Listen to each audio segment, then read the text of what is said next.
Olá, ouvintes, sejam bem-vindos ao meu podcast, onde falarei sobre o escravismo e as relações de produção na Antiguidade Clássica. Diferente da escravidão moderna, a escravidão antiga possui um estudo mais complexo, devido à falta de fontes dado o distanciamento temporal entre o nosso tempo e a Antiguidade, que, lembremos, é um período que tem como marcador de encerramento na historiografia tradicional o ano de 476, há mais de 1500 anos atrás. Assim, pretendo trazer como os debates historiográficos sobre a escravidão antiga se deram ao longo do tempo, e também informações sobre o funcionamento dessas sociedades. Tomarei como base o livro Escravidão Antiga e Ideologia Moderna, do historiador Moses Finlay, e também artigos referentes ao tema. Bom, vamos começar sobre o debate historiográfico sobre a escravidão antiga. Sobre os debates, vários historiadores do século XX atribuíam o declínio da antiguidade, entre aspas, apenas pela simples existência da escravidão, encarando-a como mera degeneração moral. Visão essa que Finlay afirma ter levado à distorção nos estudos sobre a escravidão antiga. E Finlay prossegue colocando como escritores que ele chama de, entre aspas, economistas, não no termo formal da palavra, mas sim autores que, em especial, após meados do século XVIII, examinaram a riqueza do trabalho, a produção e que frequentemente utilizavam-se de uma dimensão ou perspectiva histórica. Entre estes escritores era unanimidade que o trabalho escravo era menos eficiente do que o trabalho livre, já que era mais caro. A explicação que davam para a persistência da escravidão era simples. Para Benjamin Franklin, terra barata. Para John Miller, hábito e falta de visão econômica. E para Adam Smith, entre aspas, vontade de dominar. Todavia, mesmo entre os economistas, usando de texto desses autores, Finlay também observa a noção da escravidão enquanto desvio moral, essa noção mais tradicionalista da história. E para mostrar como esse pensamento era dominante, Finlay traz uma competição patrocinada pela Académie des Sciences Morales et Politiques, que propunha aos participantes duas perguntas. 1. Por quais causas foi abolida a escravidão antiga? E 2. A partir de que época houve apenas servidão na Europa Ocidental? Onde os candidatos deveriam escrever um livro sobre. Um dos candidatos derrotados atribuiu a abolição como a única razão: o lucro. Assim, não sendo merecedor nem mesmo de uma menção honrosa entre os vencedores do concurso. Abre aspas para o Moses Finlay, a resposta moral tinha, assim, o campo virtualmente todo para si. É só com o surgimento do marxismo que o estudo econômico da escravidão antiga passa a ser investigado, ganhando força a partir dos anos 1950. Onde chega à conclusão que o conceito de força de trabalho, enquanto mercadoria, só surge com o capitalismo, sendo na escravidão o próprio trabalhador a mercadoria em si. Para a historiografia tradicional, todos que não são claramente livres ou escravos são rotulados como servos. Para Finlay, a principal diferença entre o escravo e o servo é a retirada de direitos do escravo, fazendo assim, abre aspas, um não ser biologicamente humano, fecha aspas, sendo assim uma mera propriedade do seu senhor, mesmo com restrições no que se refere ao desfruto do escravo por parte do escravo. Fato esse que não altera em nada seu caráter de propriedade, já que quase sempre a propriedade é limitada por aparatos jurídicos estatais. A falta de laços familiares era um dos motivos que propiciava o controle total do proprietário. Também o fato de, muitas das vezes, o escravo ser estrangeiro. Partindo para outro ponto do que quero abordar, o lugar do escravo e do livre. Não haviam empregos específicos para escravos, com exceção à mineração em geral e serviço doméstico prestado no lar de outras famílias que não a sua proprietária. Igualmente, não haviam empregos específicos para homens livres, com exceção da advocacia e da política, e normalmente do exército. Na prática, todas as outras ocupações eram compartilhadas por livres escravos, muitas vezes trabalhando lado a lado na mesma tarefa. Um exemplo de como os trabalhos para escravos,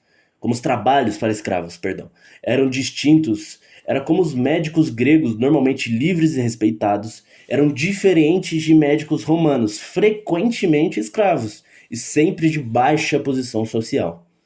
Via de regra, os trabalhadores livres predominavam em pequena escala na agricultura, em geral de subsistência, entre os pequenos produtores de bens de consumo e no pequeno comércio da cidade. Os escravos predominavam e quase monopolizavam a produção em larga escala no campo e na cidade.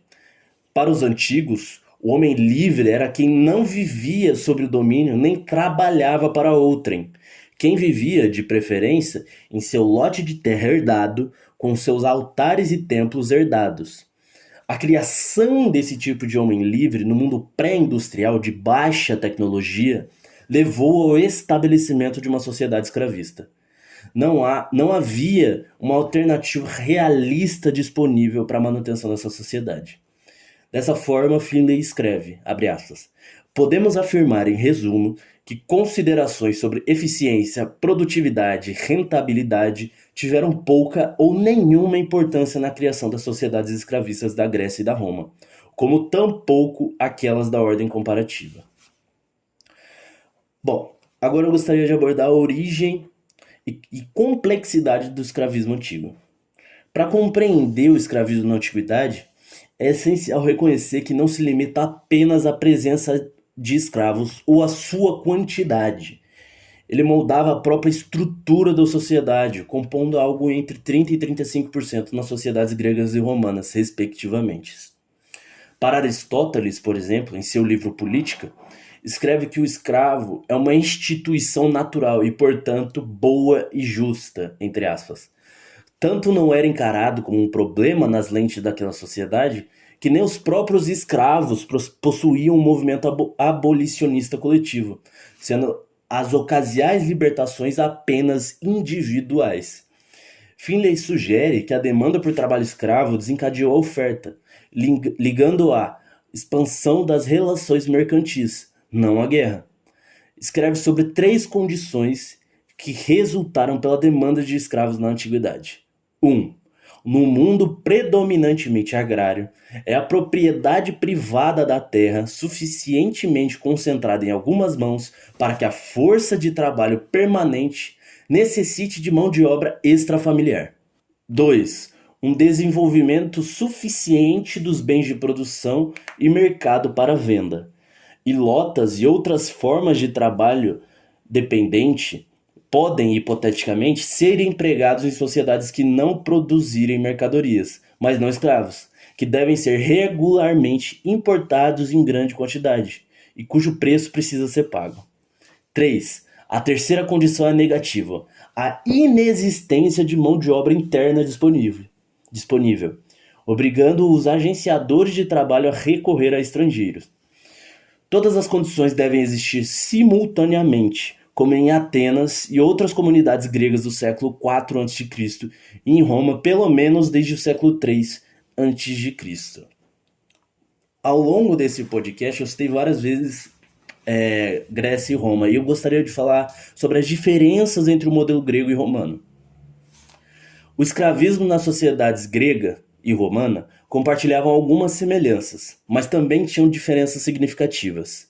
Uma das diferenças mais notáveis reside na concentração de escravos. Roma tinha concentrações muito maiores de escravos em comparação com a Grécia. Isso se deve em parte à expansão territorial de Roma e à captura de muitos escravos em suas conquistas. Revoltas de escravos eram muito mais comuns em Roma do que na Grécia. Alguns exemplos notáveis incluem a revolta liderada por Espartaco e as revoltas na Sicília. A maior concentração de escravos em Roma proporcionava mais oportunidades para a resistência coletiva. Em Roma, havia a instituição do pecúlio, que permitia aos escravos economizar e acumular propriedade. Isso era raro na Grécia. O pecúlio concedia algum grau de autonomia financeira aos escravos. A prática de alforria, ou seja, conceder liberdade a um escravo, era muito mais comum em Roma do que na Grécia. Em Roma, libertos tinham a oportunidade de ascender socialmente e até mesmo se tornar cidadãos, o que era bem menos comum na Grécia. Em Roma, haviam distinções entre escravos urbanos e rurais. Os escravos urbanos, geralmente trabalhadores domésticos ou artesãos, tinham um tratamento relativamente melhor. Na Grécia, a maioria dos escravos estava envolvida na agricultura, e havia menos distinção entre escravos urbanos e rurais. Em Roma, os escravos eram frequentemente concentrados em setores como a mineração e nas manufaturas, sobretudo em grandes cidades. Na Grécia, a agricultura era o setor predominante e as propriedades rurais, em sua maioria, pequenas e médias. O que gerou a crise no escravismo antigo? Nesse sentido, eu vou citar Perry Anderson, que é um historiador marxista britânico, que também examinou as causas da crise no escravismo antigo em seu livro Passagens da Antiguidade ao Feudalismo. Embora suas análises tenham algumas diferenças em relação às de Moses Finlay, ele complementa bem o que o Finlay escreve no seu livro. Segundo Anderson, a crise do escravismo antigo teve suas raízes em fatores econômicos e sociais. Assim como Finlay, Perry Anderson argumenta que a crise foi parcialmente desencadeada pelo esgotamento da força de trabalho escrava. Isso ocorreu devido à diminuição nas conquistas militares e à incapacidade de manter o fornecimento de mão de obra cativa. A diminuição nas conquistas e expansões territoriais contribuiu significativamente para o esgotamento da força de trabalho escrava. À medida que as sociedades escravistas não conseguiam adquirir um número suficiente de novos escravos por meio da guerra, a demanda por trabalho escravo superou a oferta.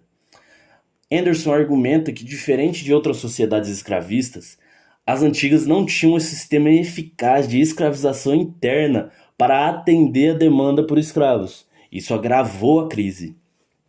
Para resolver o problema da escassez de escravos, muitas sociedades escravistas antigas, especialmente o Império Romano, começaram a adotar o sistema de colonato. Isso representou uma transição significativa na organização do trabalho, à medida que os camponeses livres trabalhavam nas terras dos latifundiários.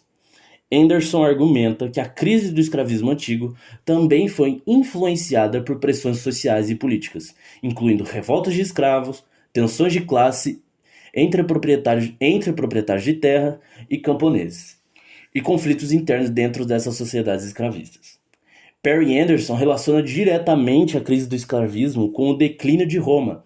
Ele sugere que a crise no sistema escravista contribuiu para a queda do Império Romano, embora não tenha sido a única causa. Portanto, a análise de Perry Anderson enfatiza tanto os fatores econômicos, como o esgotamento da mão de obra escrava, quanto os fatores sociais e políticos na explicação da crise do escravismo antigo. Ele também destaca a importância das mudanças na organização do trabalho, como a transição para o sistema de colonato, como parte da resposta a essa crise. Em suma, o escravismo na antiguidade, nas sociedades gregas e romanas, era complexo e multifacetado. Seu surgimento e sua queda estavam interligados com a economia, a política e as estruturas sociais dessas civilizações. Hoje, temos uma visão mais clara do funcionamento dessas sociedades e do papel crítico que a escravidão desempenhou em sua história. Era isso. Obrigado por acompanhar esse episódio especial sobre o escravismo na antiguidade. Espero que tenha sido uma exposição interessante aos ouvintes. Um abraço e até mais.